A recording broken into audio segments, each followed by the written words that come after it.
A seguir,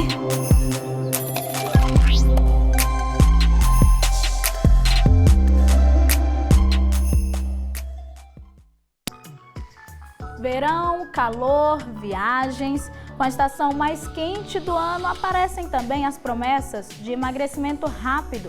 Nas redes sociais, influenciadores digitais compartilham rotinas de exercícios, receitas milagrosas e até vendem cursos de como chegar ao corpo perfeito. Recorrer a essas dietas da moda sem o acompanhamento médico e de um nutricionista pode até levar a uma rápida perda de peso, mas além de não ser uma garantia de sucesso, pode prejudicar e muito a saúde. No programa de hoje, vamos falar com especialistas sobre o assunto. Fique por aí, o Mundo UFG está começando agora.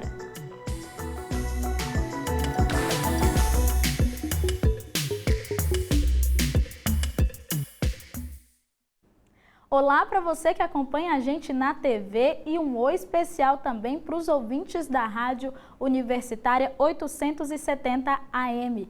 Eu sou a Ana Clelma e apresento o programa de hoje. Sou uma mulher negra de pele clara, tenho cabelos pretos de tamanho médio cacheados e uso óculos. O professor Diego Barbosa faz a interpretação para Libras. Ele é coordenador do Labitave. O professor tem cabelos e olhos castanhos e barba cheia, é um homem branco. E agora, para falar com a gente sobre o tema, vamos aqui receber os nossos convidados de hoje. Sejam bem-vindos. Nós recebemos o professor João Felipe Mota. Ele é professor na Faculdade de Nutrição da UFG e se descreve como um homem alto, moreno, de cabelos escuros e lisos e rosto arredondado. Tudo bem, professor? Seja bem-vindo aqui ao programa Mundo UFG. Olá, tudo bem? Agradeço o convite por estar aqui participando, falando de um tema extremamente importante, né? Principalmente no final de um ano, onde a maioria das pessoas querem resultados rápidos para aproveitar o verão. Sim, com certeza. E está com a gente também a Gislene Lima, que é doutoranda na área de Nutrição e Saúde da FANUT UFG. Ela se descreve como uma mulher de pele negra, cabelo preto cacheado, olhos escuros, nariz e lábios grandes. Tudo bem, Gislene? Seja bem-vinda aqui também ao nosso programa. Olá, também agradeço o convite. É um prazer estar aqui para falarmos sobre este tema. O prazer é nosso em te receber. Gislene, e você atuou durante 12 anos com atendimento direto ao público, né? Eu queria que você já começasse falando para a gente sobre isso. Nessa época do ano, né? Final do ano, início do ano seguinte, já começa mesmo o atendimento, ele aumenta, e por que isso acontece? Normalmente, no final do mês de dezembro, da segunda quinzena para frente, as pessoas somem um pouco. Mas quando começa ali, logo no dia 2, dia 3, né, logo na primeira segunda-feira, as pessoas já estão procurando, já querem consultar, já estão com seus projetos aí de ano novo e tem uma procura bem maior, quando é mais no início de janeiro. E como que funcionam esses atendimentos aí de início de ano? Qual que é a demanda, qual que é a procura, como que você percebe esse atendimento aí? A grande maioria busca o emagrecimento.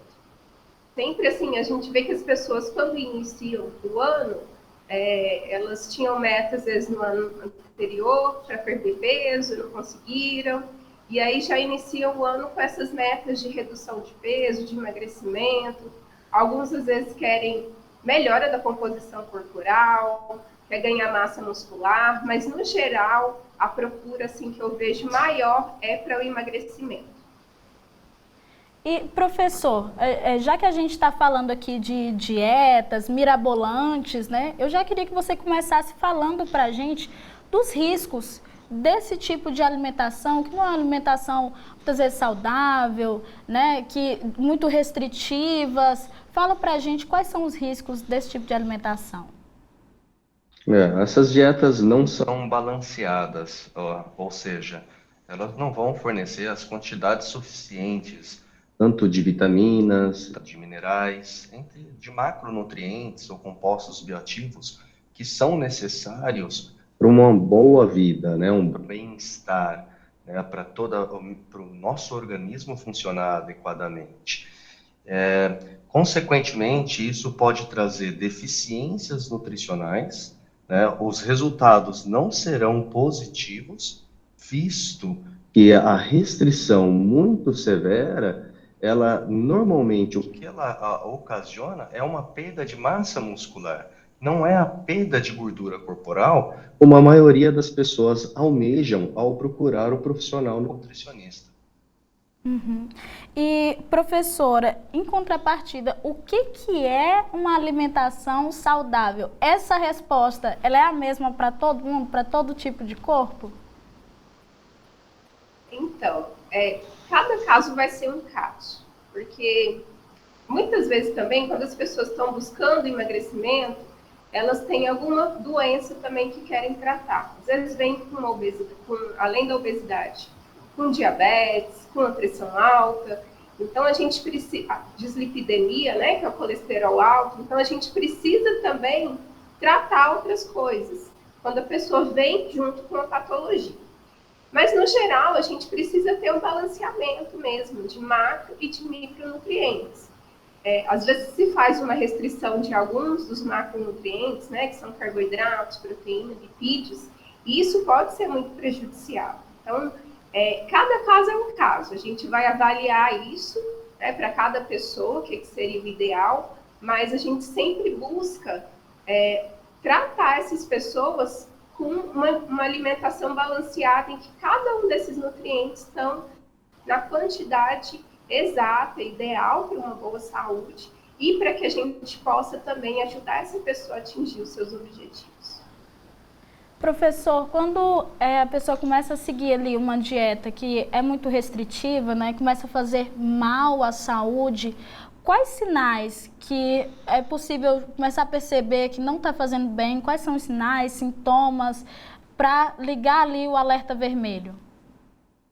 O principal deles é o cansaço extremo e a falta de disposição para desempenhar as atividades de vida diária, não somente de praticar o exercício físico, mas as atividades diárias, de levantar, de caminhar, de fazer as suas atividades ao longo do dia. E isso pode gerar, ao longo do dia, desmaios na pessoa, e, consequentemente, em problemas mais graves, como uma hipoglicemia severa, onde a pessoa, ao desmaiar, ela perde a sua consciência devido à falta da glicose na corrente sanguínea. São sintomas muito sérios, né? E, Gislene, basta uma busca rápida aí nos principais sites de pesquisa para a gente perceber vários tipos dessas dietas aí de verão, né? Como a gente está chamando, quem quer uma busca de emagrecimento rápido. E aí, a gente, quando busca, tem vários tipos lá, dieta da lua, dieta da sopa. Eu queria que você trouxesse para a gente um pouco sobre algumas delas. E uma que tem sido muito comum, né, é a do low carb. Eu não sei se eu falei certo. Queria que você explicasse um pouco por que ela tem sido tão comum e tão utilizada. A dieta low carb, a gente vê muito que as pessoas veem carboidrato como um vilão. Então, o problema é o carboidrato, o problema é o arroz. As pessoas muitas vezes chegam falando assim, eu tirei o arroz. Como se o arroz fosse o único problema do ganho de peso, e não é bem assim. Então, o carboidrato ele é muito visto como vilão. Por isso que as pessoas buscam muito essas dietas low carb, ou seja, que são baixas em carboidrato. Então, são dietas que vão ter uma restrição desses carboidratos. Existem vários protocolos, mas, no geral, o que a gente aprende, né, ao longo da faculdade é que quando a gente tem essa dieta ali na quantidade ideal, seria entre 50% e 60%. Então, a partir do momento que ela tem menos de 50%, já vai ser considerada uma dieta low carb, mas algumas são muito restritivas, chegando a 10 gramas de carboidrato por dia. E aí é a hora que a gente percebe e observa que quando as pessoas aderem a esse tipo de dieta, elas vão ter exatamente o que o professor João Felipe falou para a gente, esse cansaço generalizado, né, enfraquecimento, não consegue nem fazer muitas vezes as atividades diárias, né, dessas pessoas, porque o carboidrato ela é a nossa maior fonte de energia. Então, isso é uma coisa que é importante as pessoas compreenderem, que o carboidrato, ele não é o grande vilão. O vilão maior é o exagero, é o excesso de alimentos.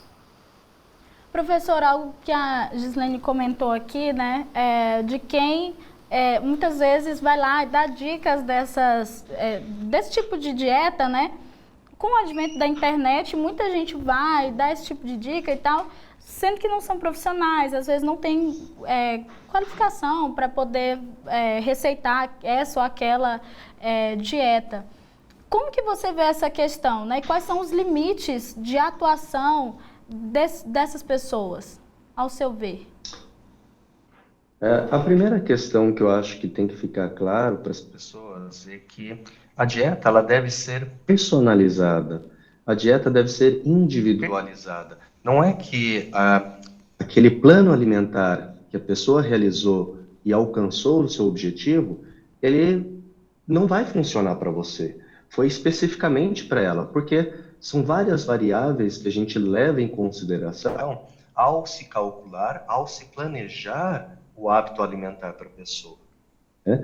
E bem, e aí temos algumas pessoas que são muitas vezes chamados de influenciadores digitais, que propagam falsas promessas com o objetivo de arrecadar, né, dinheiro frente a isso. E muitas vezes eles colocam o seu corpo como amostra de um resultado que ele obteve frente a essa dieta que ele está propagando, que seria melhor ou que ele está vendendo.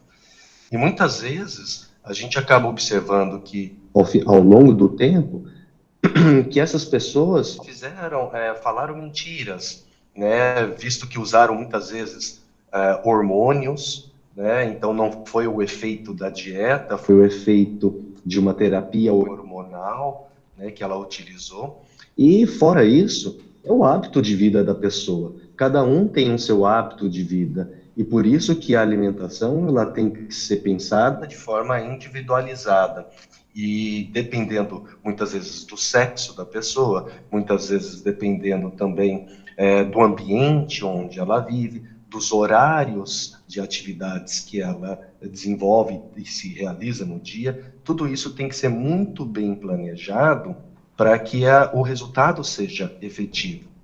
E se eu posso dar mais uma dica, é que as pessoas muitas vezes se preocupam com calorias, a quantidade de energia que tem no alimento. E muitas vezes se esquecem da qualidade do alimento.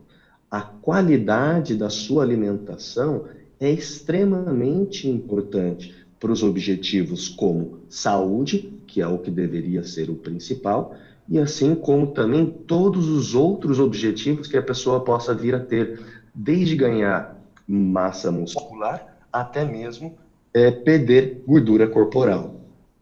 Gislene, gostaria de acrescentar? O professor João já falou bem, realmente, essa preocupação muitas vezes com as calorias e não com a qualidade é muito importante também, que as pessoas busquem também essa qualidade.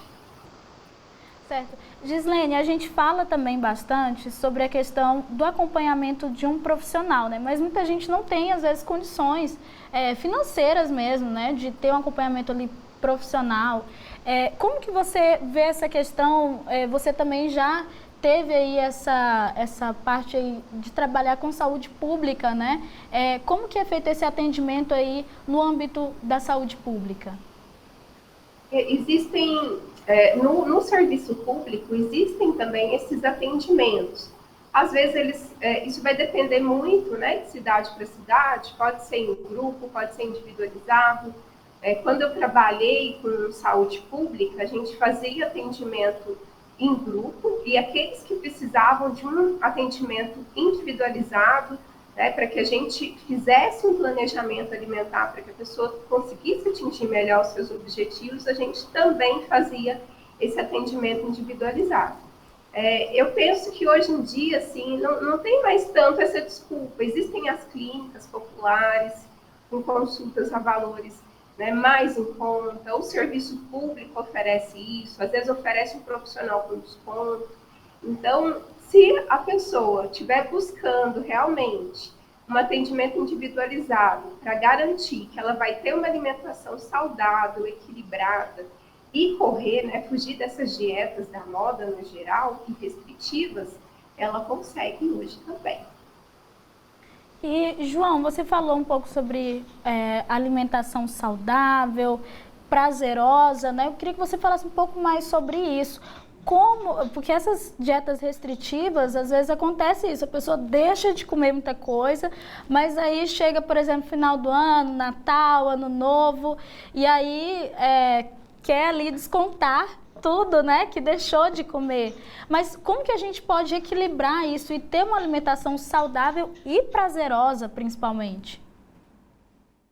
Bem, como você disse aí, esse é um passo para o insucesso, né? Se você realiza essas restrições muito severas, você não vai alcançar o objetivo, né? Então, o que normalmente a gente propaga dentro do nosso ambulatório sempre é que você tenha prazer dentro da alimentação. Que você, se você tem o hábito de consumir alguns alimentos, mesmo que eles não sejam de uma qualidade superior, né? Apesar de que eu não gosto muito de trazer as pessoas de que existem bons ou maus alimentos, todos os alimentos são bons. O que a gente deve se preocupar é com a quantidade do que a gente consome daquilo, né? Então, o que a gente tem que se preocupar, né, frente a isso, é de que o plano alimentar, ele não deve ser visto como algo difícil de ser executado, difícil de ser direcionado, encaminhado ao longo da vida. Ele tem que fazer parte da sua vida de maneira geral. E é o novo hábito que você vai adquirir para você conseguir ter os resultados para a sua saúde e os resultados, os objetivos específicos, né, que você almeja em obter. Mas tudo tem que ser muito bem equilibrado para que você não seja algo que te causa dor, que sofra, né? Porque senão você vai deixar de executar. E quando chegar o momento, como é um momento das festividades, como você colocou, a pessoa tem que ter consciência de que há necessidade de um equilíbrio, que você pode consumir de tudo um pouco que está ali, né? Mas cuidado com o exagero daqueles alimentos que não são tão saudáveis assim, pois o exagero pode levar ao fracasso, ao insucesso do plano alimentar. Certinho. Bom, eu quero aqui agradecer a presença de vocês, professor João Felipe, muito obrigada por participar aqui conosco. Muito obrigado, eu agradeço novamente por estar aqui, né, trazendo algumas informações para a população, para todos vocês. Muito obrigado. Nós que agradecemos. Gislene, obrigada também por participar aqui conosco no Mundo UFG. Eu que agradeço mais uma vez o convite, a oportunidade de a gente estar trazendo mais informações e conhecimentos para a população. Obrigada. Bom, agora um intervalo super rápido. Daqui a pouco voltamos com mais Mundo UFG.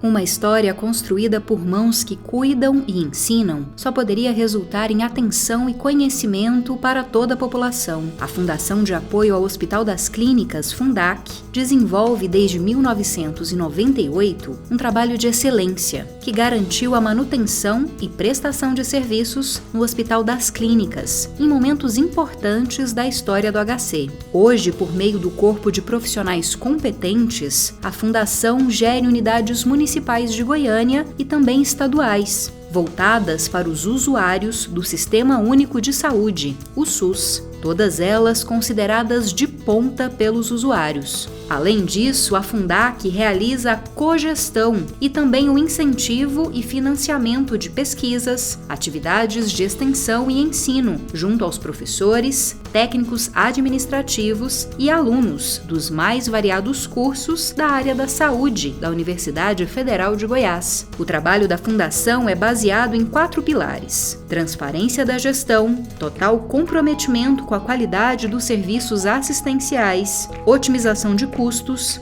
eficiência e eficácia em uma assistência humanizada. Assim, ela atua com respeito, carinho e dedicação a quem precisar. Fundac, uma fundação feita por gente que cuida da gente.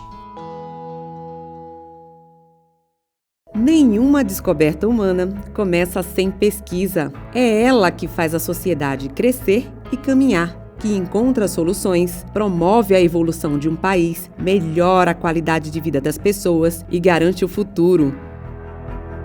Desde 1981, a Fundação de Apoio à Pesquisa, a FUNAP, trabalha com a gestão de projetos de pesquisa, ensino e extensão, bem como desenvolvimento institucional e inovação tecnológica. Ela atua como um verdadeiro escritório de negócios em apoio à Universidade Federal de Goiás e outras instituições científicas e tecnológicas nacionais, conectando o conhecimento acadêmico à experiência profissional para a promoção do desenvolvimento científico e tecnológico brasileiro. A FUNAP toma decisões baseadas nos princípios fundamentais: transparência, equidade, prestação de contas e responsabilidade corporativa.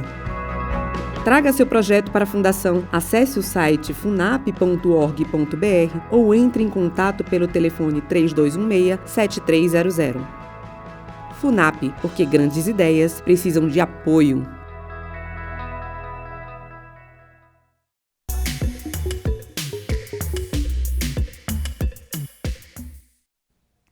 Estamos de volta. Acompanhe a gente pelas redes sociais da TV UFG. Estamos no YouTube, Instagram, Facebook, Twitter e TikTok.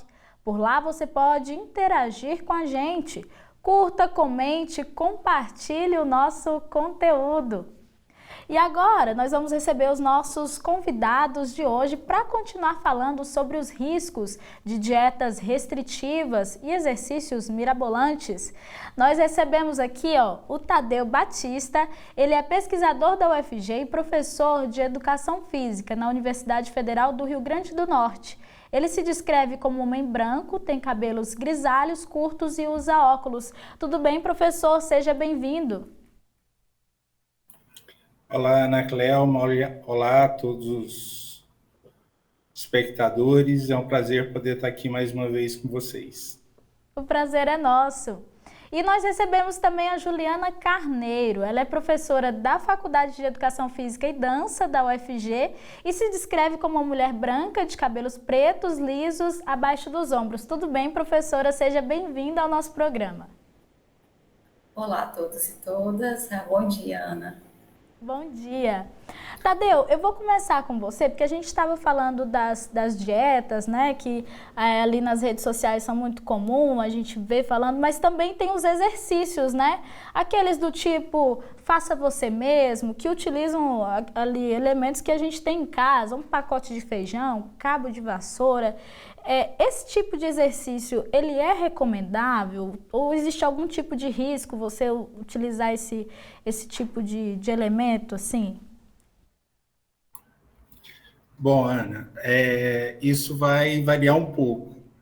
Quando a gente olha para algumas referências que estão postas aí do ponto de vista das perspectivas da saúde pública, se você fizer o seu cotidiano mais ativo, inclusive com a realização de atividades físicas e utilizando equipamentos que você tem em casa, é considerado bastante interessante, mas há que se tomar um certo cuidado, porque nem sempre as pessoas têm uma noção muito clara do volume, da intensidade, da forma correta de se fazer.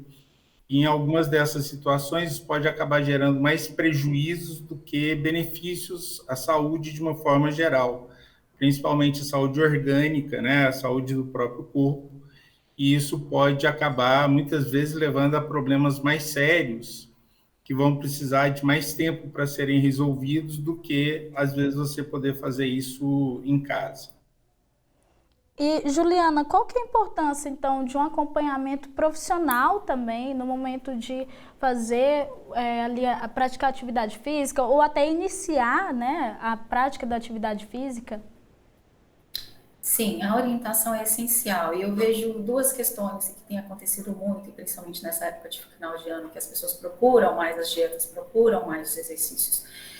Um delas é a pessoa estar sedentária, e não saber como iniciar, e aí ela precisa de uma organização, de uma progressão correta, né? De um início de menor complexidade de exercício, de menor intensidade para posterior progressão e aumento dessa intensidade, por isso o profissional é essencial, em dois quesitos, né? Principalmente em fatores ali cardiorrespiratórios que a pessoa ainda não está com condicionamento legal, né? E isso pode trazer alguns malefícios, alguns riscos, vamos assim dizer. E no sentido, outro sentido, a questão musculoesquelética, principalmente articular.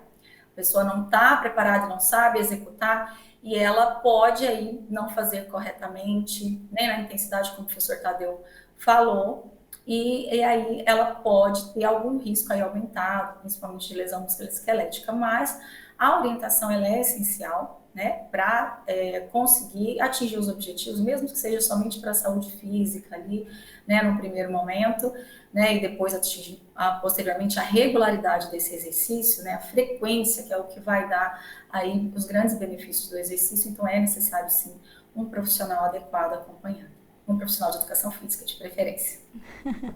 Professor, isso acontece também porque cada corpo é um corpo, cada corpo vai necessitar de um tipo específico de exercício. Como que funciona isso? Bom, aqui tem duas coisas, Ana, que a gente poderia estar considerando. A primeira está bem relacionado com a questão do tipo de corpo específico que cada pessoa tem. Então, geneticamente, né, quando a gente olha para a literatura científica, a gente tem corpos que tendem a ser naturalmente um pouco mais magros, corpos que tendem a ser naturalmente um pouco mais cheios e corpos que tendem a ser um pouco mais fortes, né?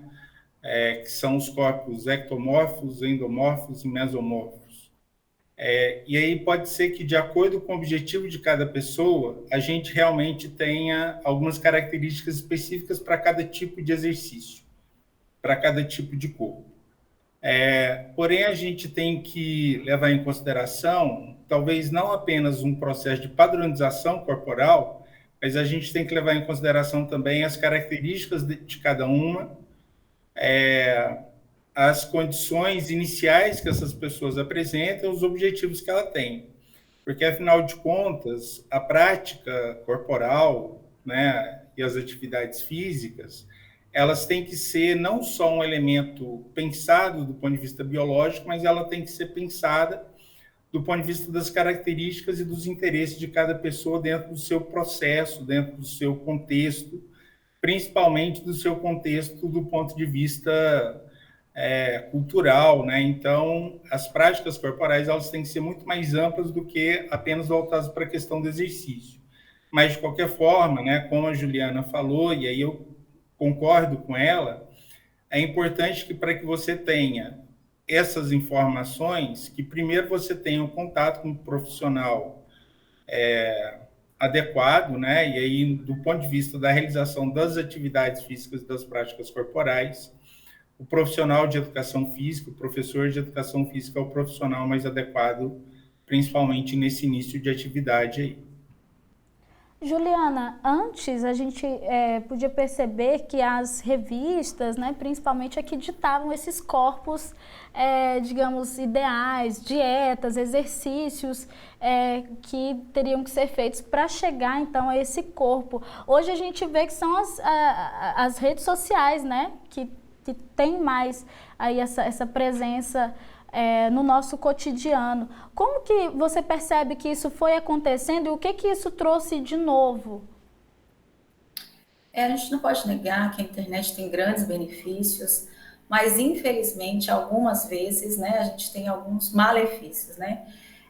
A grande gama de profissionais, né, que ganhou essa rede, estou falando de profissionais da saúde em geral, professores de educação física também, tem disseminado, obviamente, a prática, né, regular do exercício, mas também tem difundido várias informações erradas, informações que não são científicas, principalmente, né? Nessa necessidade, principalmente, aí aconteceu muito na pandemia, os treinos online, as aulas online, né? Entre aspas, um recurso naquele momento de isolamento, mas agora a gente tem que peneirar aí a qualidade, né? Que informação é essa que está sendo passada, né? E muitas vezes, na grande maioria das vezes, esse tipo de informação realmente vai levar a ainda aumentar, né, esse padrão hegemônico aí de corpo, a necessidade de ter o corpo magro, de ter o corpo forte, né, de ter o corpo na estética que a gente sabe que é hoje a mais vendida, a mais procurada. E nessa tendência, a gente esquece que existe ciência atrás, né, que tem que ser referendada sempre. A gente esquece que as pessoas são diferentes, que as pessoas têm necessidades diferentes em todos os seus contextos, seja sociais, as suas necessidades de vida e também relacionadas à sua saúde, e coloca todo mundo no mesmo bloco, né, coloca todo mundo como igual, e para todo mundo aquilo é igual. Então, eu acho que a prescrição, não só ali da atividade física, do exercício, ela precisa ser mais orientada a partir de uma individualidade, e ela também precisa responder às necessidades, né, do indivíduo. Então, as redes muitas vezes ajudam, mas infelizmente algumas vezes pode atrapalhar. Professor Tadeu, eu fiz uma pergunta no primeiro bloco e eu vou repetir ela para você, mais direcionada a essa área da educação física, né? Na sua visão, quais devem ser os limites de atuação dessas pessoas que não são profissionais e que muitas vezes indicam, dão dicas e até vendem cursos, etc., sobre exercícios físicos? Bom, Ana, nesse caso, né, em relação aos profissionais que não são qualificados, com todo respeito a eles, mas eu sou totalmente contrário a isso, né? Porque quando você não passa por uma formação adequada, principalmente por uma formação de nível superior, você, ainda que esteja bem intencionado, pode acabar provocando uma série de sequelas nas pessoas, o que pode comprometer a vida, né, de algumas delas de maneira permanente, né? Em algumas situações, isso no extremo, mas isso não é um exagero necessariamente, você poderia levar à morte, né? Então, a gente tem que tomar muito cuidado com as recomendações dessas pessoas, né, que não são profissionais de educação física e que estão fazendo sugestão aí de algumas práticas corporais sem ter a habilitação e a qualificação necessária, né? Então, por isso que eu penso que essa prática é realizada, né, com o auxílio de um professor, de um profissional qualificado, ela é fundamental, né? Então, nesse caso, eu particularmente, né, da mesma forma que eu penso que eu, como profissional de educação física, não seria um profissional adequado para fazer, por exemplo, a orientação de uma dieta, outros profissionais e pessoas não qualificadas não são adequadas para poder realizar uma prática vinculada aí à realização de exercícios físicos e práticas corporais.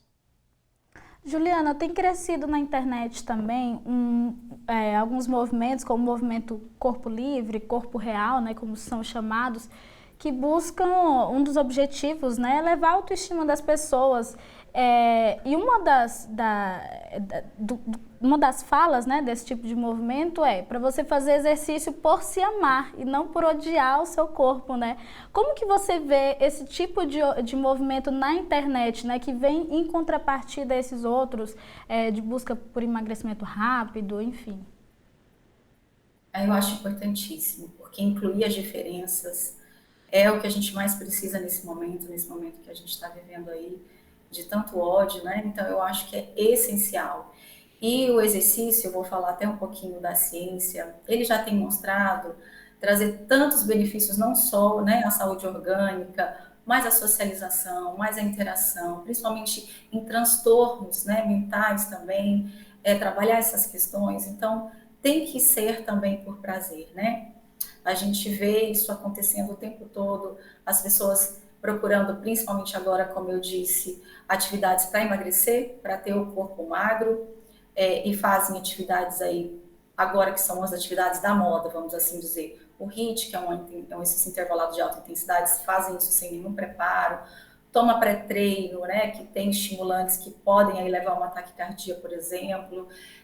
A gente tem aí, faz atividade de jejum, etc., tudo para tentar se incluir, né, e aceitar o diferente. Todos nós somos diferentes, é tão importante. A gente tem já isso muito próximo. O Tadeu é um estudioso, pode até falar bem melhor que eu sobre isso, né, o quanto isso exclui as pessoas, esse padrão de corpo que a gente tem aí, né? E o exercício é tão potencial, a atividade física, né? As práticas corporais são tão potenciais para N fatores na vida, para trazer benefícios na saúde orgânica, mas no aspecto da autonomia desse indivíduo. Eu também trabalho no hospital, atendendo populações especiais, e é tão importante a gente usar da prática, do exercício, da atividade para a gente levar autonomia, para a gente atingir parcelas da população que a gente não atinge, né? Na maioria das vezes, né? Quando se preza simplesmente por fazer a prática da atividade, por fatores estéticos, né? Com objetivos estéticos. Então, é essencial esse tipo de movimento, e que a educação física faça mais parte, cada vez mais, desse tipo de movimento. Tadeu, gostaria de acrescentar? Gostaria sim, Ana, né? Quero aproveitar o gancho aí e agradecer a Juliana pelo comentário em relação às minhas pesquisas, mas já tem um certo tempo que eu venho pesquisando a questão do corpo, muito mais relacionada à área das ciências humanas, sociais, os aspectos sociológicos, né? Eu costumo dizer que eu venho trabalhando muito a partir da questão da sociologia do corpo. Movimentos como o Movimento Corpo Livre, eles são fundamentais para a gente poder entender algo que, para mim, é essencial, né? Não existe um corpo padrão. Então, a beleza de cada pessoa, ela é necessariamente uma beleza que lhe é própria, né? Na realidade, o que a gente tem que aprender, de certo modo, é identificar as características de beleza que cada um de nós temos a partir das nossas características pessoais, né? Por exemplo, eu com 54 anos não posso ter as mesmas características corporais de alguém com 20. Né? Nós temos características corporais diferentes e belezas diferentes que têm que ser respeitadas a partir de cada idade. Então, nesse aspecto, eu penso que movimentos como o Corpo Livre, aí concordo com a Juliana, deveria fazer parte cada vez mais, né, do cotidiano de professores de educação física, porque eu entendo que essas práticas, né, as práticas dos exercícios, elas têm que ser uma prática para que a pessoa se sinta bem, que ela se sinta bem com o próprio corpo, se ela tiver, evidentemente, né, desejo, que essas práticas possam contribuir para que ela modifique esse corpo, mas que essa modificação não seja feita porque existe uma pressão social, porque o seu corpo tem que ser de tal forma, mas que essa pessoa o modifique de acordo com suas necessidades, com seus interesses e respeitando as suas próprias características, né? Étnicas, raciais, de gênero, pessoais, né, etárias, de um modo geral. Certo, eu gostaria de encerrar aqui, Juliana, pedindo para você deixar um incentivo aí para o pessoal, que não seja projeto verão 2023, mas que seja projeto ano inteiro, vida inteira, de prática de atividade física, de vida saudável. Ah, sim, claro. A gente já sabe que aquilo que vai durar é aquilo que é prazeroso, né? É aquilo que a gente se sente bem fazendo. Então, não começar bruscamente. Dietas restritivas, elas nunca são diárias, elas não vão ter não são longas, né? Elas não duram por muito tempo. A mesma coisa o exercício, quando ele é feito aí bruscamente numa alta intensidade com o objetivo de ter resposta em um mês, né? Muitas vezes você vai sentir dor, você vai sentir desconforto de estar fazendo alguma coisa por obrigação. Então, a regularidade ela é essencial, né? Primeira coisa, achar alguma coisa que te dê mais prazer, alguma atividade que te faça querer ir, isso é importante. Ou mesmo que se for até por recomendação médica, entender que aquilo tem uma importância, você entender a importância daquilo te faz motivar melhor, né? A importância na sua vida, né? Não só no fator estético, isso vai te motivar muito mais. Então, eu aconselho as pessoas a procurarem bons profissionais, excelentes profissionais, trazerem isso como importante para a sua vida, né? Mentalizarem isso como importante e tentar fazer a regularidade. A regularidade é essencial, né? E isso é o que eu desejo aí para que a gente possa ampliar os benefícios de tudo que a gente tem aqui na área da educação física e em outras áreas da saúde também. Obrigada. Certo, obrigada por participar com a gente. Tadeu, muito obrigada também por participar aqui no programa Mundo UFG. Eu que agradeço, estou sempre à disposição aí. Muito obrigada. E agora nós vamos para mais um rápido intervalo. Daqui a pouquinho nós trazemos notícias de tudo que acontece aqui na Universidade Federal de Goiás. Não saia daí, já voltamos.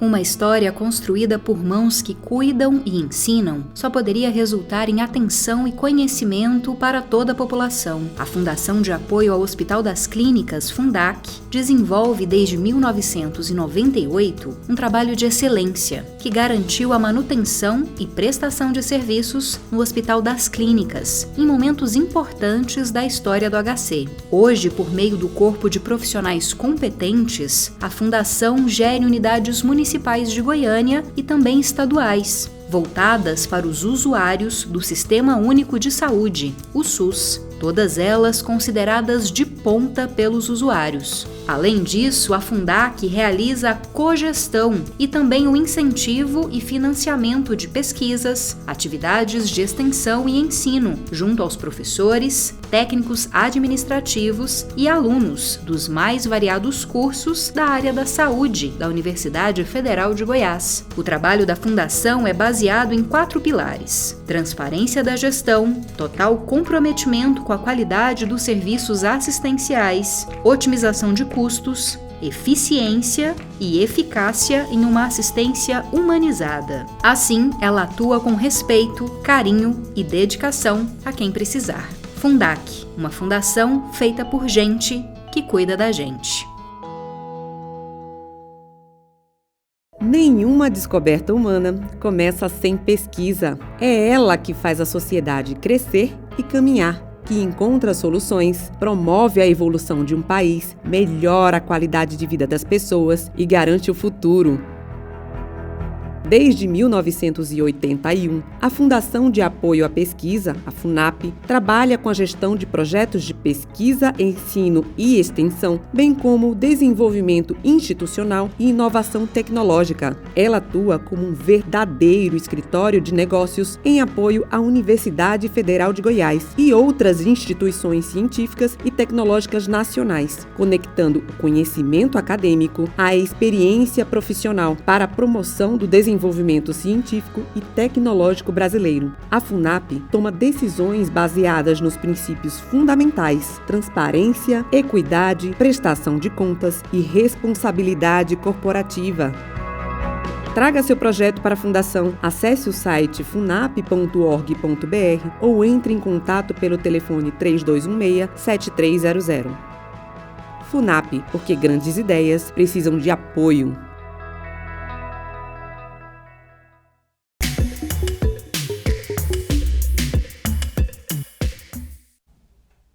A Faculdade de Ciência e Tecnologia da UFG esteve em Portugal em busca de uma cooperação técnico-administrativa com instituições portuguesas. Vamos saber mais detalhes agora da visita e das perspectivas de parcerias.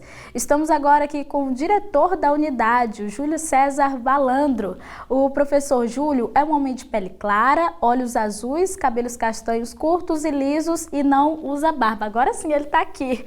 Seja bem-vindo, professor. Tudo bem? Tudo bem, Ana?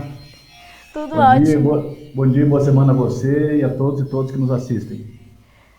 Muito obrigada. Professor, fala pra gente que locais que foram visitados aí durante essa viagem. Muito bem, nós fizemos uma incursão por Portugal, começando por Porto e pela região da Grande Porto. E aí fomos transitando em direção a Lisboa, passando por Leiria, passando por Coimbra e chegando até Lisboa. Também visitamos a região metropolitana de Lisboa e ao longo dessa trajetória então fizemos alguns contatos e, enfim, captamos algumas possibilidades de cooperação técnico-científica e também presenciamos e pudemos conhecer algumas experiências públicas muito bem sucedidas nessa nossa trajetória. Fala um pouco mais para a gente sobre essas possibilidades aí de parcerias que vocês encontraram. Bom, primeiro eu vou falar da possibilidade de cooperação com Coimbra, a Universidade de Coimbra. É uma universidade das mais tradicionais da Europa, com uma história milenar e na verdade, temos lá a possibilidade de cooperação, especialmente no campo das engenharias, onde é a nossa atuação. Engenharia de produção, engenharia de materiais, engenharia de transportes, a geologia. Então, é uma perspectiva de cooperação técnico-científica com a possível ida de professores, né, de docentes, para fazer seus trabalhos de estágio pós-doutoral, intercâmbio de discentes também, e a perspectiva de vinda de colegas da Universidade de Coimbra. Apenas para citar um exemplo que está muito claro para nós em termos de perspectiva de cooperações. Mas também visitamos e conhecemos uma experiência pública muito bem sucedida de coleta de resíduos sólidos da região da Grande Porto, que eu posso falar um pouquinho agora ou na sequência, como você preferir. Pode falar, professor. Ok. Então, essa experiência é uma experiência já de 40 anos, que envolve um consórcio de municípios da região da Grande Porto, que atinge cerca de 1 milhão de habitantes, 2 milhões de turistas, em que, como síntese, talvez como corolário assim, da experiência, é que literalmente, né, esse consórcio, que já evoluiu muito, ele transforma lixo, resíduos sólidos em lucratividade. E além de todo o ganho ambiental que, enfim, todos nós sabemos que é de extrema relevância para o mundo de hoje. De modo que é uma experiência que, inclusive, na nossa comitiva estava o deputado Carlos Cabral, que é o presidente da Comissão de Consórcio de Municípios do Estado de Goiás. Tive a oportunidade de conhecer, né, essa experiência. Enfim, oxalá que nós consigamos começar a fazer um trabalho aqui no Brasil, aqui em Goiás, nessa perspectiva. De fato, é um case internacional e, inclusive, também estamos ventilando a possibilidade de ir colegas da área da sustentabilidade, da Faculdade de Ciência e Tecnologia, para passar um tempo lá, aprender, trocar experiências com esse consórcio que se chama LIPOR.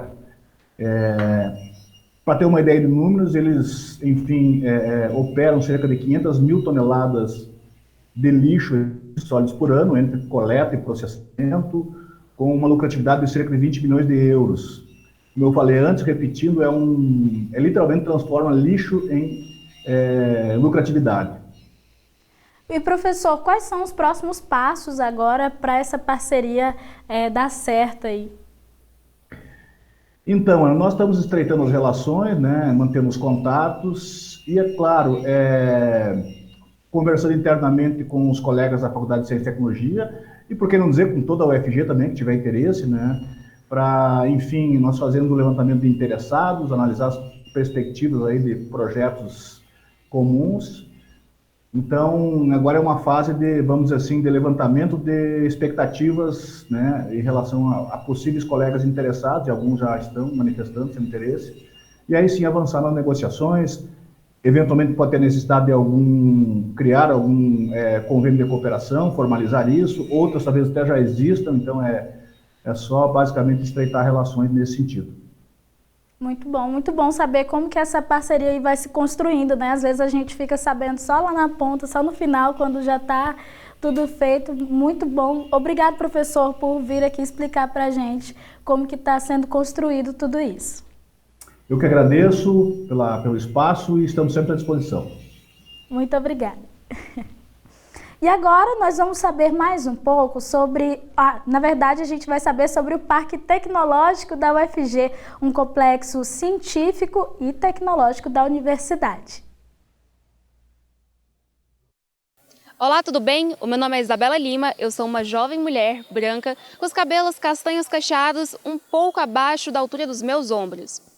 E no mês de dezembro de 2022, a UFG comemorou seus 62 anos de história. E em meio à comemoração, ocorreu o lançamento do livro da gestão 2018/2021. A publicação, que é tradicionalmente lançada ao fim do mandato de cada reitor, apresenta um compilado da história da Universidade Federal de Goiás nos últimos 4 anos. Vários foram os destaques dessa edição do livro, como os 60 anos da universidade, completos lá em 2020, em plena pandemia, momento em que a UFG se tornou uma parte importante no combate e controle da crise sanitária. Além das edições impressas do livro, ele também está disponível no site secom.ufg.br. Também em clima de comemoração, a Rádio Universitária UFG celebra 60 anos no ar. A ocasião foi celebrada com principais pontos da sua história, como a primeira sede lá na Alameda Botafogo e o grande incêndio de 1978, além das perspectivas para os próximos anos, como a mudança do AM para o FM. Durante o evento, servidores aposentados receberam o certificado Ivo Pinto de Melo, em homenagem ao fundador e primeiro diretor da Rádio Universitária. Um agradecimento aos anos de serviço à rádio. Também houve homenagem para a jornalista Wilmar Alves, que deu o nome ao auditório da emissora. E nesse ano, a UFG participa das atividades do projeto Rondon, Operação Lobo-Guará. E pela primeira vez, a universidade vai participar com 2 grupos de estudantes. Nessa edição, serão 12 cidades do interior goiano que receberão o projeto, que tem como objetivo promover ações que envolvam o desenvolvimento local sustentável e incentivam a construção e promoção da cidadania. Um dos grupos de estudantes que irão da UFG serão os responsáveis pela cobertura de todo o evento. Você pode acompanhar as produções que serão feitas pelo Instagram, @Projeto Rondon MD, repetindo, Projeto Rondon MD, e também aqui pela TV UFG. Nós vimos aí as notícias da UFG e agora sim nós vamos conhecer o Parque Tecnológico da UFG. Você sabia que a UFG possui um parque tecnológico? O Parque Tecnológico Samambaia é um complexo científico e tecnológico destinado ao fortalecimento da cultura empreendedora, do avanço científico e tecnológico e da inovação. O PTS fica no campus Samambaia, da UFG, e é destinado a abrigar empresas de base tecnológicas, laboratórios e outras estruturas voltadas ao apoio e desenvolvimento de produtos, processos ou serviços inovadores. Ficou interessado e deseja saber mais sobre o espaço? Você pode encontrar mais informações no site parquesamambaia.ufg.br.